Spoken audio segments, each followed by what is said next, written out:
Power and Grace, Sizzlen Hot Herbie, Los Paliquil Amigo. Sizzlen Hot Herbie goes another big one for Day in London. Hi, I'm Nat Day and I'm the owner, trainer, driver of Sizzlen Hot Herbie. I actually saw him qualify at Clinton one day. Ryan Holiday drove him and I drove in the qualifier with another horse, and I saw him trot around and he trotted in like 59, qualified super. Then I happened to watch him race at Georgian Downs and he made a break. And the guy who owned him then, who just bought him out of Ohio, Dave Wilkinson, he was stabled just right next to me at Georgian. And I happened to go up to him and I said, oh, he's a nice horse, this horse, you know, He unfortunately made a break, but he qualified so good. And Dave actually said to me, he goes, well, will you go to Clinton on Sunday again and would you drive him? And I said, yeah, no problem. So I went and I drove him, and Dave kind of said, oh, you got to watch him. He's pretty aggressive and strong. He might pull and run away on you. Not sure if you'll hold him. So I went and drove him, and like, he was a kitten. He was great. And then I drove him his next couple of starts at Grand River and he raced good. And then I said one night there at the next start at Grand River, Dave was not feeling so great, and it was coming up close to race time and the horse was kind of standing there, and I harnessed him up for Dave and I said, Dave, are you all right? And he goes, not feeling so good. And I'd actually just lost my mare LDL Gem the night prior in a claim. So yeah, I said to Dave, would you like to come home with me, Herbie? And I'm patting him and just, you know, kind of giving him a bit of love. And Dave just said, well, do you want to lease him? Do you want to take him? I'm like, okay. So I literally took him home that night after he raced, and yeah, the rest is history. I leased him for a month and for 12 months, and then we're about 2 months left on the lease. And yeah, I said to Dave, would you like to sell him? So Dave named a price, and yeah, I agreed. And yeah, that's how I ended up with him. I was just right spot, right time. He was a nice trotter then, but you know, he had a few little quirks and issues. He's not, you know, the cleanest going trotter. He'd have a little funky gait to him, and it took me a long time to figure him out and get the shoeing right with him. And you know, I worked a lot of times with the farriers to work out what was working best for him. So, and once we got him trotting pretty clean and he just took off, you know, there was never the problem of him wanting to do it. He always wanted to do it. It was just getting him to be cleaner in his gait. He's pretty straightforward. Like I said, a lot of it was shoeing with him. He always wanted to go forward. There was never that problem. He always wanted to go forward no matter what.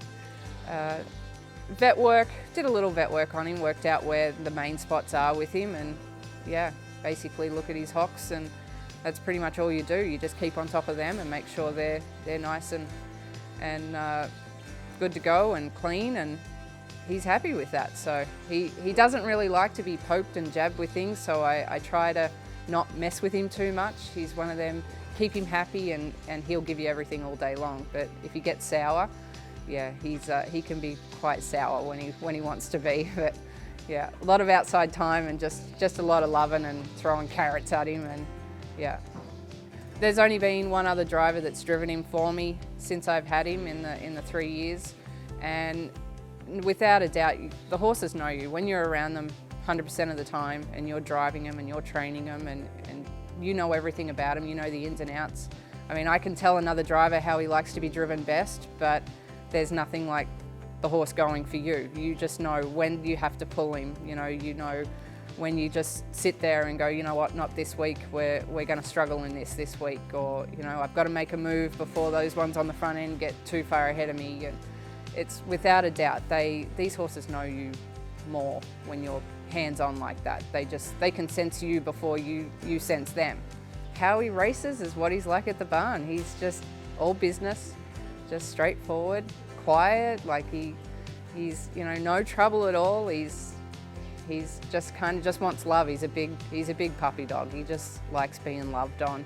You know, if you get mad at him with anything, he pouts. He doesn't like you being mad at him, so you always got to give him a kiss and a cuddle. And you know, even after he races, if he races good, races bad, you know, you got to say, good boy, you know, you tried. He always goes out and tries. So yeah, that's what he's like around here as well. He's just always wants to please you no matter what. I've always said, from the time I bought him, I always said, you know, this horse will be my down payment for a house. And I I set it from word go, even when I leased him. You know, all the money that he earns me, I just keep pocketing it and just waiting for that day that I can buy my first home over here. So yeah, he's the breadwinner. He's the one that helps me pay for everything, you know, and he gives me extra spending money too. It's not like he just earns enough to tick it over. He actually earns me enough that, you know, I can eventually go buy a house. So yeah, he's everything. I think it's just the fact you can make money over here. I know a lot of people kind of don't grasp the reality of that, but from where I'm from, where all your tracks are closing down, and you guys are kind of just starting to experience that now, we've already been through that back home, where your local tracks are closing down, your money drops down, you know, it's harder to get starts with your horses because then it gets more condensed fields, so you might only get a start twice a month. You just can't survive on that. So the whole moving here, it's to make money and to set myself up for a life so that, you know, I don't want to have to do horses forever, or, you know, eventually retire and enjoy yourself. And yeah, but if the horses can make me money and set me up, then that's what I'm trying to do. Yeah, try my hardest at that.